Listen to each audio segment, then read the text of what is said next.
মাছ ধরার মৌসুম চলতেছে, আর ইলিশ মাছ না খেলে কি হয়?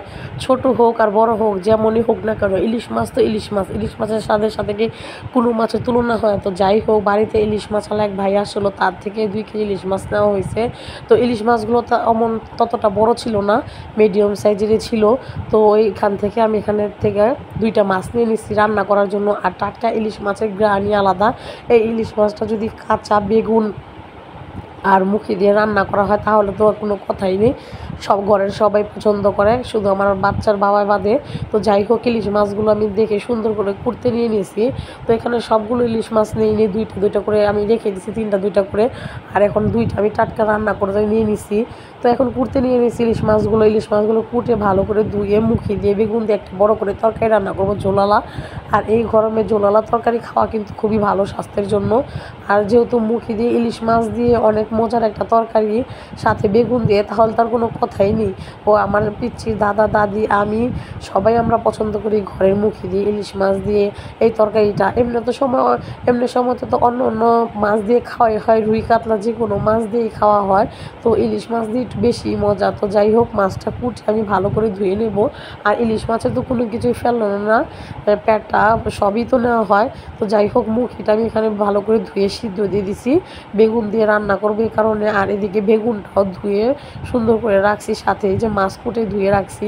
পেঁয়াজও একটা হাঁড়িতে পেঁয়াজ দিয়ে দিছি, পেঁয়াজটা অল্প করে ভাজা হলে তারপরে আমি দিয়ে দিব লবণ, তারপরে দিয়ে দিব আমি এখানে এই আদা রসুন বাটা।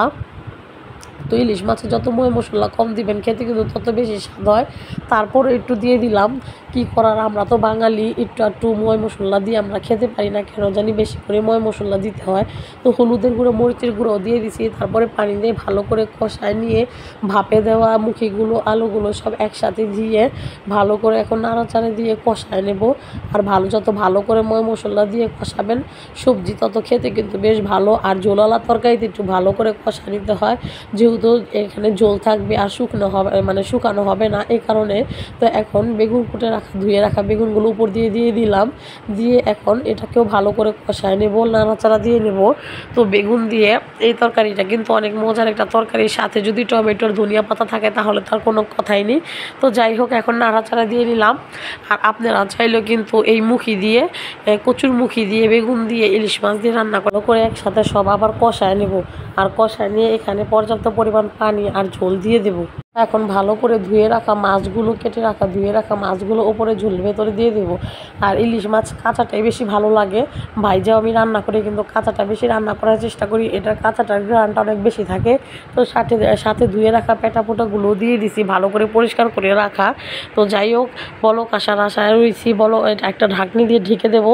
তারপরে এখানে যে বলক আসলে সুন্দর করে দেখেন, বলক আসলে সব কিছু সিদ্ধ হয়ে গেলে এখানে বিলাতি ধনিয়া পাতা দিয়ে দেবো। তো এখন আমার এই তরকারিটা রান্না প্রায় শেষ পর্যায়ে। এখন এই যে বিলাতি ধনিয়া পাতা ছিল ঘরে, তো বিলাতি ধনিয়া পাতাই দিয়ে দিলাম, দেওয়ার পরে তরকারিটা হয়ে গেছে, এখন নামায় নেব, দুপুরে খাওয়া দাওয়ার পালা। তো এই তো মুখি তরকারিটা নিছি ইলিশ মাছের সাথে। তো এটা তো এমনিতে আমার খুব পছন্দের তরকারি, সেটা কি বলবো। তো এই যে বিসমিল্লাহির রহমানির রহিম করে মুখে দিয়ে দিলাম, আর খেতে সেই ছিল। সাথে একটু মাছ ভেঙে নিলাম, মাছগুলো তো অনেক মজার, যেহেতু এখন সিজনের মাছ, বরফের মাছ না, খেতে অনেক সুস্বাদু হয়েছে। তো যারা আমার ভিডিওটা দেখেন অবশ্যই লাইক কমেন্ট শেয়ার করবেন, এবং পেজ থেকে দেখলে ফলো করবেন, ইউটিউব থেকে দেখলে সাবস্ক্রাইব করবেন। আল্লাহ হাফিজ।